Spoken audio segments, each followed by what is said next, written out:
Welcome to Inside the Moms Club, where being a mom is the coolest place to be. Here in the Moms Club, we believe that what embarrasses you now will make a great story later. And let's face it, you don't laugh sometimes, you're gonna cry. Join us in having a good laugh together. I'm Monica Samuels. You are now inside the Moms Club, your private destination for all things mom.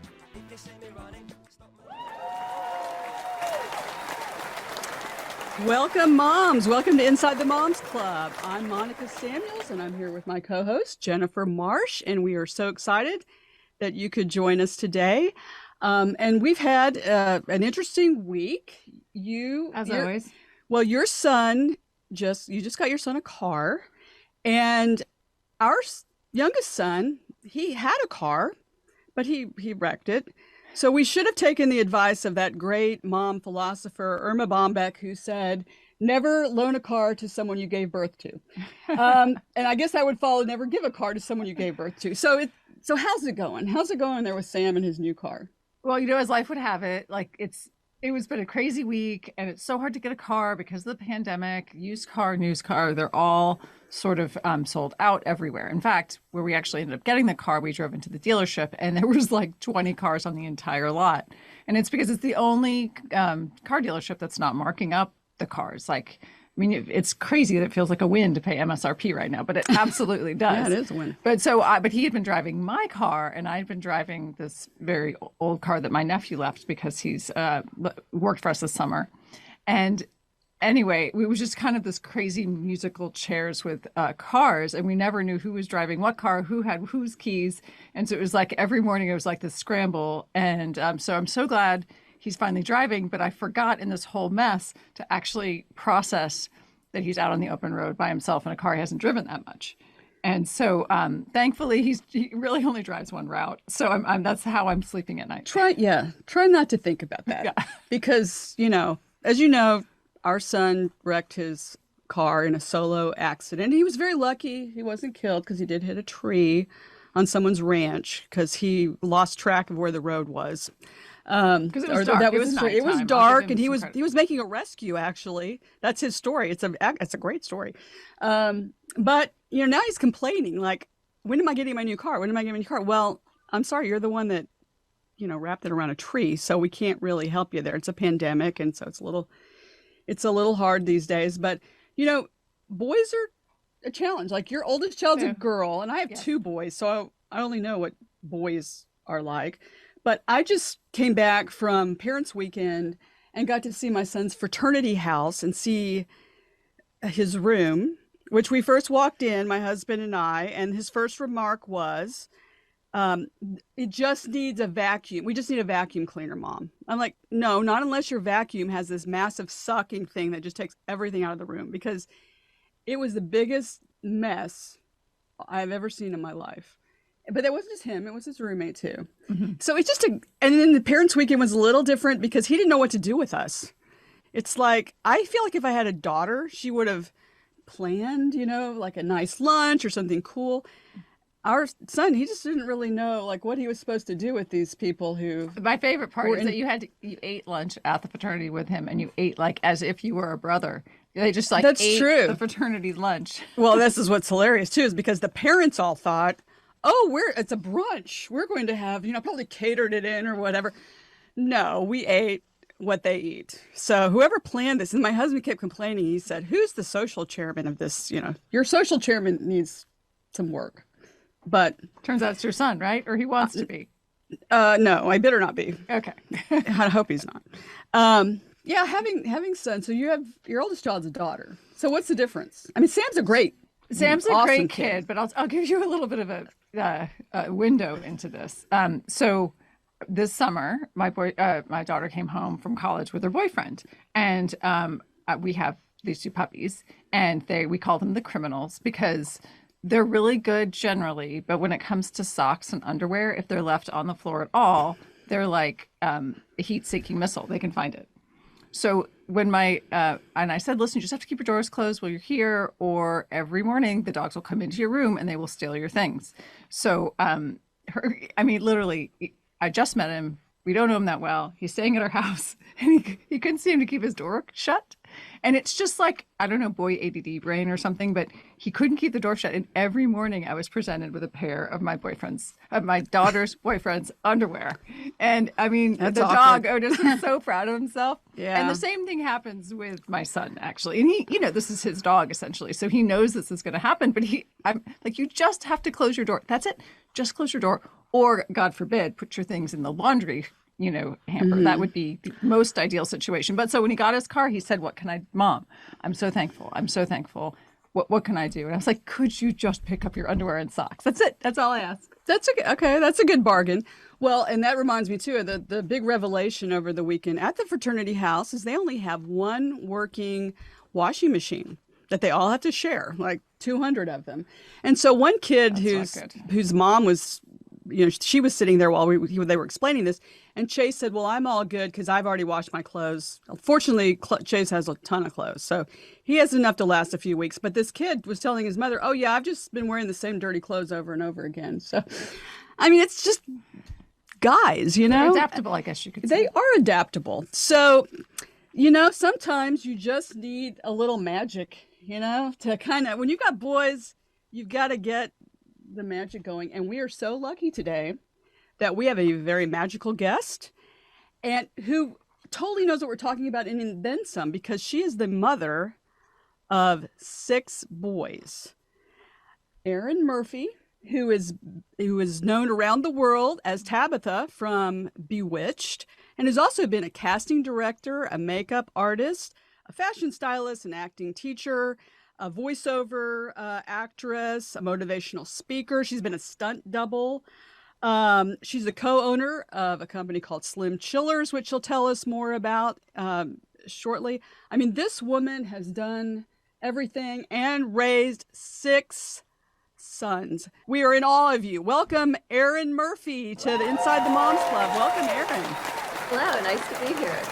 We're so glad that we're so excited that you're here. I don't even know where to start. I mean, your career, when we were talking about this earlier, you jump in and you've done so many varied things and you've raised 6 kids. I mean, it's just amazing. So let's start with what you're known for, in television is Tabitha on Bewitched. So you started that show with your twin sister, as I understand. Mm-hmm. And you were on the show for was it 5 or 6 years was the run of it?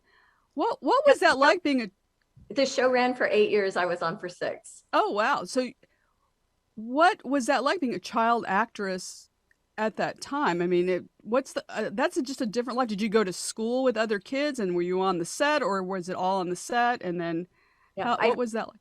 I started on the show before I was in school. Obviously, I started before I turned 2. And then I was enrolled in a regular school that would send work to the set. So most days I would go to school on the set, and days I wasn't filming, I would go to a regular school. And your sister, she was on it for not the entire run, right? She was on it. only really the first season. We're fraternal twins, so we don't look that much alike. So at the beginning, they first season, they'd show my sister from the back or from a distance. And then after that, I took over and I did the part by myself. Yeah, it's I'm sure you still to this day talk to people about Bewitched. I mean, that is such an iconic right show. Now. Well, yeah, like right now. But it's like things I've learned. So television is so interesting because it's like a window into our culture and it affects our culture. So, for example, when I was researching this, I know in my neighborhood there's always a Gladys Kravitz. We always have somebody that, you can count on her. She knows everything that's going on in the neighborhood. I just recently bought a house in Florida. Well, I shouldn't say this because then she's going to say, I'm Gladys Kravitz. A neighbor came by, but she was clearly trying to figure out what's going on in this thing. I found out later that the woman who played Gladys Kravitz won an Emmy for Best Supporting Actress for that role, which, she created a character that to this day we all kind of relate to. So it's just an amazing, amazing show. So after Bewitched, I understand you went to school, you joined, you didn't, I read that you were offered a part at the Waltons and turned that down. So you then entered regular, school like like all of us. After Bewitched, our show wasn't canceled. We Right. ended the 8th season and we were picked up for 2 more seasons. So we went on our hiatus like usual. And during that time, Elizabeth Montgomery and her husband, Bill Asher, were going through a divorce, and they decided not to do the show anymore. So we got a call as I was about to go to Girl Scout camp that the show wasn't going forward. And then an audition came for the Waltons, and I really wanted to go to Girl Scout camp. So luckily for me, my parents let me go. Great. That is great. Now, so your career is so varied. Tell us a little bit about how your career has evolved, because you've jumped in and done a lot of different things, which is so impressive. I mean, just share with us some of the things that you've done. Yeah, I mean, my thing is, as anybody grows up, their interest changes, the things they want to do, the things they're interested in. So, I mean, I've always been open to trying different jobs, trying different foods, traveling to different places. So, I don't know, I've kind of gone in different directions of things I was interested in doing. After, I was in college, and I started working at a department store and was an assistant manager and worked in cosmetics. And from there started doing makeup and ended up training employees and worked as a makeup artist for Italian Vogue and TV commercials and all this stuff. And then we lived in Arizona, where I had a ranch, and I started working on different films. Every film and TV show that would come into the state, I would end up working on. And Arizona is a right to work state. So you don't have to be in a union to do different professions. So I tried everything. I worked in casting and stunts, and it was, I don't know, life is fun, and you need to explore different avenues sometimes. What's the most interesting stunt you did? Oh, wow. Oh my goodness, there's so many, like driving wagons, driving cars. Probably, wouldn't even call it a stunt because I was being myself. I did a reality show a few years ago called Hulk Hogan's Celebrity Championship Wrestling. Oh, I love this story.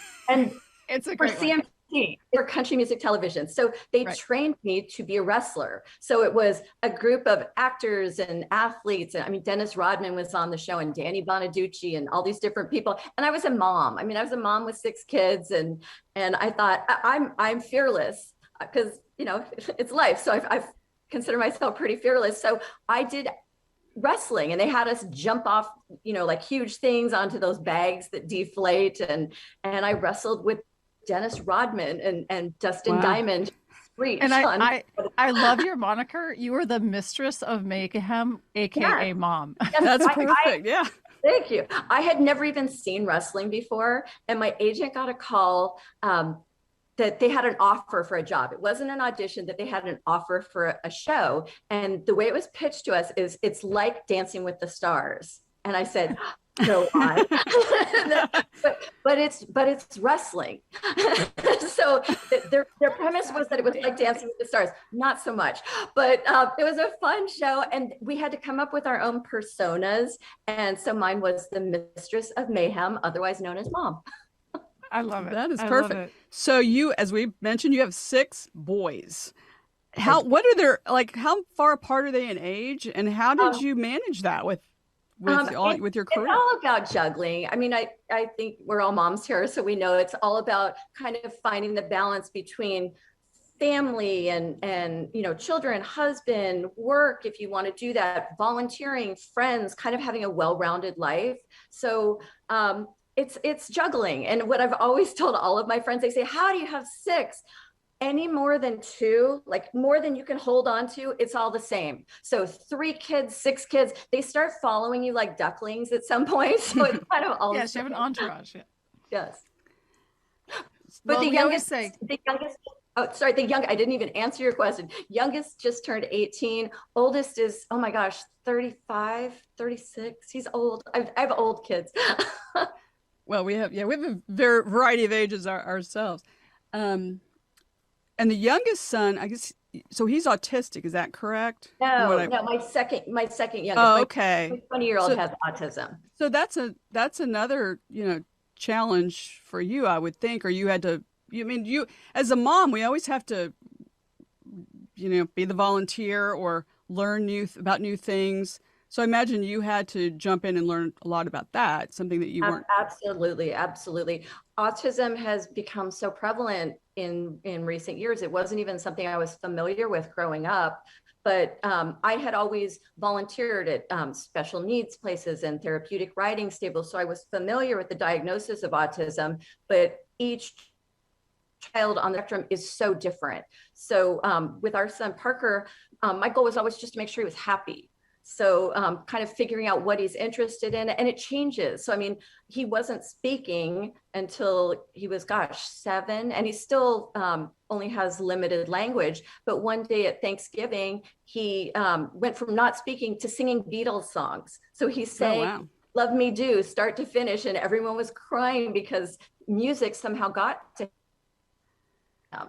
So it's kind of figuring out. So for a while he was in music therapy, and then we did therapeutic riding, and now he's in surf therapy. So we take him surfing every Sunday, and it's kind of figuring out what makes him happy, because, you know, with certain diagnoses, they're lifelong, and our son will always be dependent on his parents, and we will provide him a home and everything he needs. But we also want him to have fun and have a good life. So it's all about figuring out what to do. And like your motto, I've said it to all my kids, you have total control of how you react to situations. You have no control of anything around you, but you can choose to laugh or cry. And I have a lot of mom friends who, you know, are very sad about certain things, and they'll cry about it. It's like, you know, it's all in your perception of it. So you laugh or cry, and I laugh a lot. Well, good. Yeah. It sounds like it. And it sounds like you are able to take on a lot. And, you know, I always tell people you can view life as a comedy or a tragedy, and it's a lot more fun if you view it as a comedy. And, you know, when I look at the things you've done, even like when you didn't just have alpacas on top of having a career and having 6 boys and all these things, but you also had like a Murphy's Knits, where you, like, I guess, sold sweaters as well. I had a company called Erin Murphy Knits. We ended up, my life is like an R-rated episode of I Love Lucy, kind of. But an alpaca rancher in Santa Barbara was getting rid of some alpacas. I saw it online. I thought, oh, that sounds fun. And it turns out that alpacas are kind of like children with autism, that they're nonverbal. They're very musical. They kind of come to you at their own pace. And my son just was drawn to them. So I ended up getting 2 alpacas in the back of my minivan and driving them home. I had a ramp. I had space. And then once I knew that you could fit alpacas in a minivan, I ended up with more alpacas. And then they bred, and then you know, what do you do with all this alpaca fiber? So I started a knitwear company, Erin Murphy Knits. That is so cool. Now tell us about Slim Chillers. What is that, and how did you get started in that? Yeah, it's a company that makes low-calorie frozen vodka and now wine martini popsicles. And I met the owner of the company at a gifting suite, which is where you go for all the different award shows. They invite actors to come through, and they gift you with products, and you try different things. And I was at a gifting suite, and they had this product there that had just been created, and I tried it and I really liked it. And they were taking pictures of celebrities to put on their social media. And they took a photo of me that they ended up loving and wanted to use it, you know, on billboards and on the side of their truck and things like that. And in doing so, I was able to negotiate a percentage of the company. So now I'm co-owner of the company, and we're in Bevmo and Costco. And it went from a very tiny startup with, you know, literally 3 people, including me, owning the company. And now it's a huge company that's in other countries, and you can buy it anywhere.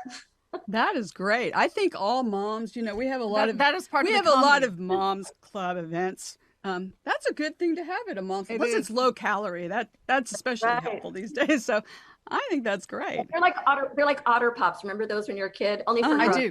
Yeah, so you have to be careful if they're in your freezer and you have Otter Pops. Make sure which ones your kids get. Oh, Exactly. that's right. Well, we always say that, like, you know, part of keeping things light is having a drink or 2. Yeah. That's another one of our mottos. Yes. We have a lot of them here on the better Moms that Club. problem seems after a popsicle with vodka in it. Yeah. It can make it a lot more pleasant. So with your kids, now I think you have grandkids too? I And their granddaughters, is that right? Yes, I have three granddaughters and a grandson, and they're the greatest thing in the world. I truly now understand. You know how you always hear the story about grandkids are the greatest because you give them candy and then you can send them home. It's so true. It's so much fun, and you have all the fun and none of the worry, and you can spoil them rotten, and it's so much fun. You're always the good guy. That's what I've always heard. Yeah, you can spoil them and give them back and just laugh your way all watch them leave with mom and dad. Because that happened to me, so I think it's only fair, that you pass along that experience.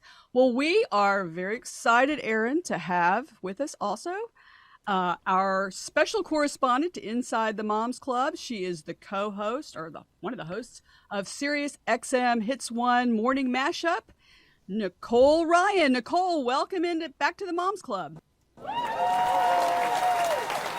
Hey, ladies. Hi, Nicole. Yeah, it's great. It's great to see you. Now, I understand from listening to the morning mashup that you've been traveling a lot. Yes, and yes. taking a lot of good COVID-friendly vacations, I imagine. A lot. Yeah, we made sure that we were just kind of renting a house on the beach, or just, you feel like a little claustrophobic when you live in a city, especially a place like New York City in the middle of a pandemic. And when you have small children, like I do, my children are much younger than yours. It gets a little tense sometimes in the home. So it was important to try to get out of here and let them run around. And, because a lot of people sort of fled the city. We weren't ready to flee and get a house with bigger space. So we went and just had like mini vacations together. So it was nice. Well, that's cool. Well, we've missed you, but we're so happy that you're back.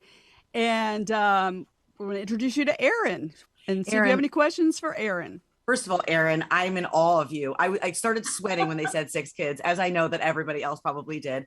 But I am just in awe of you. Also, I have a Parker, but my daughter is Parker. Oh. So I love that name. I loved it for a boy and I loved it for a girl as well.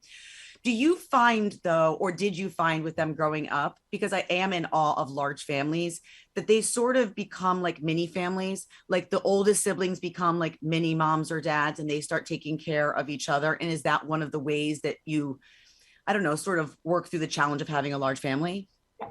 I would say in my situation, I know that sounds like a dream, but no, I think maybe girls take on that maternal role maybe more than boys do, not to be sexist, but the boys would help, but not like a girl probably. Of course. And did you have now I do have to say now the ladies were saying in the opening about getting their sons cars. We just got one of our sons a car, and now I'm killing myself for not doing it sooner, because he can go to the grocery store and he can do errands, and I can text him like, hey, can you pick up some milk or eggs? And it's like having a helper, which is great. That's a game changer. Did you have help at all? Did you have any other childcare or nannies or babysitters or family members that helped throughout, their childhood? We really didn't. My husband's parents lived in Texas, and my mom retired and then moved out of state as well. So we didn't. The only time we had help, I had a cancer scare back in, 2007. So I was literally in bed. I had to have emergency hysterectomy. Wow. Probably too much information. But at that time, we really did have to have someone come in, because I thought I could do it all, but I couldn't. I thought I'd be able to, do stuff and just stay downstairs in the guest room, but I literally couldn't even walk a couple steps at first. So we did have someone who came and stayed for just a little bit, but I don't know. I mean, it's hard because I love to be able to delegate, but you also want to do yourself. And I never wanted nannies to raise my kids. It's one of the reasons that I didn't continue and do a sitcom or anything like that when I was in my 30s, 40s, because I didn't want to be gone 14 hours a day. So, I mean, I admired and loved Elizabeth Montgomery so much, but she was there with me on set way more hours than she was with her own children. So I saw that as an example. And so I never really wanted someone else to raise the kids. I get that. I mean, it's nice. We have help, but just, I feel the same way. I don't want somebody else completely raising my kids, but because I have a flexible schedule, I'm able to like use a nanny a little bit here and there, just so I can get a couple things done. And then, but yes, full time. I think that would like break my heart. I mean, I understand people who, moms and dads who work full time and have no choice, but because I'm able to be flexible, it's nice to have somebody help a little bit here and there, and then also be able to do my thing with my babies. So I mean, I ended up booking and doing jobs based mainly on the kids. So, I mean, for years, I worked as a correspondent for the Fox reality channel where I talk about reality television. And it would be, I'd work for one day and film a whole bunch of episodes. Yeah. And it was fulfilling to me because I needed, that kind of creative outlet, but it still allowed me to be home all the time. Oh, I've got a dog that's barking because I live on the beach and someone is walking by. Hang on, let me grab this. Oh, it's better than like I think the last time I saw you ladies, my son was busting in here, did not want to get out. Oh no, it's a nightmare. It's like I couldn't be done like the kids are all grown up. It's like now I've got a dog and a puppy and a cat, and I do a lot of things like this where you'll see crazy things happening behind me and I act like it's not happening. Well, yeah, we know all about the dog thing. Yeah. We literally, in our group, every time a child leaves the house, a new puppy pet enters. Yeah, that's we what get the replacement puppy. Yeah, get ready for that, Nicole. Yes. No, we have one, but I'm sure we'll have more once they eventually flee the nest. It helps. Well, Nicole, if you can stick around, you know that our Zoomer moms are going to come in and we'll have some questions for Erin. So come on in, Zoomer moms. Welcome, Zoomer moms. Let's go around the horn and introduce all the moms to Erin. First, we have Helen Savage from Arlington, Virginia. Helen's the mom of a lovely daughter, Olivia. Next, we have Julie Orchid, who is the mom to two wonderful daughters. And last but never least is Leslie Harrell, who is the mom of a son and a daughter. So welcome, ladies. And we're so thrilled we have Erin Murphy here with us today. And I'll start off. Julie, would you like to ask Erin a question?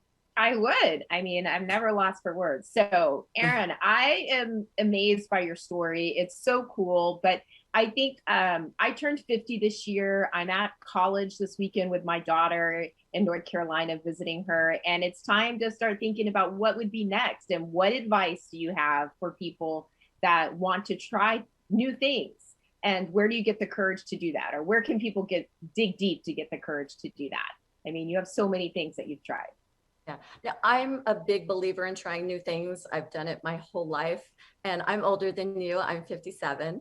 And what I've always done is I've always had other interests outside the home. So for years, at least once a year, I would take one college class about something I'm interested in, or I would do something with a group of friends. And what you need to do is think about what you want to do, whether it's travel or cook or learn a language, or it's whatever kind of resonates with you, because it's different for everybody. So one thing I did during the pandemic where, we couldn't see people. And so I created a pod of my girlfriends. I have an amazing group of girlfriends, and we would do socially distanced workouts once a month at my house. So once a month I'd have my girlfriends over, we'd go for a hike, we would work out outside, we'd sit around a fire pit and talk. And it's not, you don't need strength to have fun in your life. It's kind of figuring out what you want to do to make yourself happy. And it makes you be a better mom and be a better partner to your spouse. It makes you happier if you have other interests and things that you want to do. And it gives you, new things to talk about with people. And I can't imagine not doing a million different things. So it's just think about something you're interested in and do it, whether it means, travel somewhere you've never been, or, it can be something simple like go to a restaurant and try a new kind of food. But life should be interesting and fun, and it's up to you to make it happen. Yeah, I love breaking the mundane. So thank you. Yeah. So and you have to make the time to do when you're mom, not just. Some people will say, I can't find the time. Well, no, you have to make time when you've got kids. Yeah, so no, you don't. There's always time, and I'm a big believer in no excuses. So when people say, I don't have time to work out, I don't have time. I mean, I would do squats while the microwave is cooking something. It's like while I'm making coffee in the morning, I'll do a plank to, like the workout thing too. You can always find the time to something. And so, I don't know. I mean, when I had 6 kids still living at home, I was president of the Junior Women's Club and running events and doing that. It's like, because I wanted to. So you can find the time. Helen, do you have a question for Erin? Well, I have a question. Julie kind of took my question because I'm also in my 50s and looking at a career change right now. And but so I have a 10-year-old daughter. So I can't imagine. My dad had 6 older sisters, and so he had the reverse of what you had, and they were all trying to mother him. But on a separate note, I was noticing, I checked you out on Instagram, and I noticed that you said that you had known Ed Asner for a long time. So my question is, who was your favorite celebrity to work with and why? Not mom related, but Oh well, it's so hard. or one of your favorites. I'm gonna say, can I say 2? I can. Sure. You can't stop me. I'm There's no rules. here by myself. No one can stop me. So I'm gonna say 2. I would say probably on Bewitched, it was Agnes Moorehead. I loved her so much. She really was like a I know it seems trite to say she was like a family member. She was like my grandma that I saw every day. I loved her so much. And I didn't even know that she was a famous actor. Since I started acting when I was a baby, I didn't get the level of fame, and that, you know, she'd been nominated for Academy Awards and things like that. Okay, so she's my favorite childhood co-star. As an adult, the person who inspired me the most, and this will surprise them, is RuPaul. I did an episode of a show called RuPaul's Drag You. And I had watched RuPaul's Drag Race, and this was the very beginning of that show. So it wasn't popular like it is now. And they wanted to do a celebrity episode where they turned celebrity. I'm famous in someone else's mind, but so they turned celebrities into drag queens. So they brought in 3 actors, me, Charlene Tilton from Dallas, and Dawn Wells, who was Marianne on Gilligan's Island. And they had tried to cast everyone, and no one was willing to do this show. And the minute they called, I said, yes, I would love to do it. And RuPaul was so generous in a kind of a kind, giving way, and just inspirational to so many people.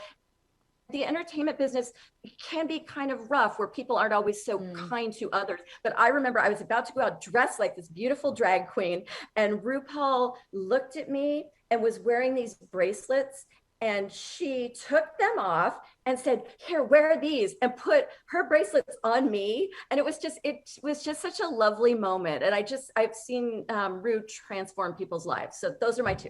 That's great. Yeah, I just saw that her show just won an Emmy this past weekend. I voted too. I'm an yeah. Emmy member. I vote for the Emmys. Great. That is cool. You. Oh, that's exciting. Leslie, do you have a question for Erin? Well, of course, that's what we're here to do, right?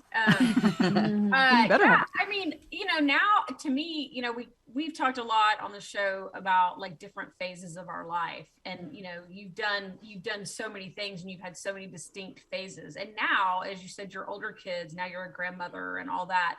How do you see that changing you, like, as you move forward in terms of all these different projects that you're involved in? I mean, are you the one who's like, wow, I just want to be the super grandma and I'm going to peel off a lot of these other things? Or do you think you're going to continue to enjoy the juggle that's required to do everything you're doing? Actually, I am now at a point where I feel like I can do more things that I want to do, since I definitely put a lot of work things on a back burner, and just, you know, I work continuously, but only really part-time. And now I'm at a point where I love the entertainment business. I want to be back in it. So I'm doing way more work stuff. And it's more like I have caregivers now who can watch my son with autism when 9:30 a.m. to 9:30 p.m. So I've got the daytime freed up, and I'm kind of throwing myself into work and fun and travel. And I'm at a point where I'm trying to say yes to things like this podcast. So it's like, if a friend says, hey, do you want to go somewhere? Do you want to do something? I'm all about spur of the moment. Yes, I went on a fishing boat last week with a stand-up comic group and a bunch of producer directors, because I'd done another podcast and the host invited me. I was on a fishing boat with almost all men, 3 women, and I won the fishing derby and I caught the biggest fish. Right on. Cool, very cool. I'm not surprised. Very, very cool. Well, I'm gonna twist this just a bit, because we have Nicole is here, of course, but she has 2 young kids. I do. What is your best advice for Nicole, as someone who has kids, you know, 6 boys, and who are older? Yeah. I mean, I have a 7-year-old girl and a 5-year-old boy. Awesome. Shoot it at me. Give it to me. I brought my kids to all kinds of places. I think a lot of people think, oh, well, I need to leave the kids at home so we can go do this. I brought even Parker with autism, we went to movies. I brought the kids everywhere, but I also did individual dates with each of my kids. So it wasn't always like a whole family is doing something. It'd be like, okay, this is a day where I'm going to go somewhere with my son, Carson. And we would have a day where we go to Universal or a movie or something and just spend a day with just that one person. So everybody gets individual attention, including your husband. You can't always be, so much a unit that you don't have individual time for everybody. So that's probably my favorite one. That's such an amazing advice, because just the other day, just by accident, we sort of had that happen. My daughter was at gymnastics and I was home with my son because my husband was out at a work dinner. And we were just kind of sitting there and we were doing a puzzle and we were playing this game. And he said, I love this day, mommy. And I think that's where it was coming from, that he was getting all my attention. And so that really is amazing advice. So maybe I'm going to try to implement that moving forward. I love that. Thank you. Yeah. And we do lots of game nights. It's this thing where whenever we're all together, like Thanksgiving or whatever, if there's ever a time where a group of us are together, we do board games, which seems like, oh, that's not that exciting, but it's so fun and bonding. And now it's like, my sons were married. It's like the daughter-in-laws are there. It's just a way to get to know people, and you end up laughing and having fun. And you add a glass of wine to anything and it's fun. So, I mean, it doesn't really matter. That and a slim chiller. That's for sure. Yeah. Well, Erin, I know you're a very busy woman, but have you ever thought about writing a book? I mean, seriously, you have even exercising while I'm microwaving. I mean, I'm like, now I'm going to try that. I'm going to do, I get asked to all the time. I've been asked a million times to write books about different things. And there was a time where, I swear I'm ADD. I know I said that before we even logged in. There was a time where I thought I was going to write a business book. And it was only because it was unexpected. I didn't want to do, oh, well, she was a kid actor. She should write a book about her experiences being a kid actor. I was like, no, I don't want to do that. So that was one of the things with having the alpaca ranch and the knitwear company. I then did a Kickstarter campaign to raise money for the business. And I was going to write a book on how to run a Kickstarter campaign, because then I ended up helping all these other people, but I didn't end up doing it. Something else came along. So it's kind of like getting the focus to see it through. Well, I think you should just write an article on wrestling with Dennis Rodman. Just an article. Yeah, I'd read it for sure. Well, as always, our time just goes by so fast. Thank you to our special correspondent, Nicole Ryan, and be sure and catch her on Sirius XM Hits 1. And she has a podcast too called Have Kids, They Said, which is very fun. And I love to listen to that. Thank you. And thank you so much, Erin. This has been amazing. I mean, I aspire to have your energy, and you're just an amazing woman. We're so thrilled that you were on, and I know you're an inspiration to all the moms out there, and something to Yeah, to me, what I take away is that I need to green light more things in my life. Exactly. Agreed. Don't say no to anything unless it's illegal, of course. But everything else. Well, thank you, Erin. Where can we catch your social media? Do you have a website or Facebook?